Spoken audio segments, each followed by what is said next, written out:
Scan for Sovi and straight A's only. Let's go! Finding when two particles share acceleration is fast. Let's analyze these velocity functions and solve this problem right now.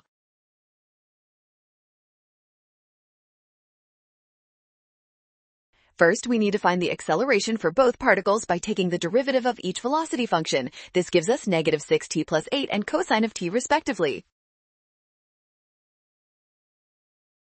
Next, we set these two acceleration expressions equal to each other to find the specific time.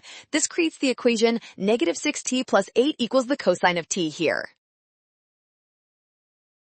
Finally, we solve for t using a graphing calculator. This calculation leads directly to 1.287, which is option A.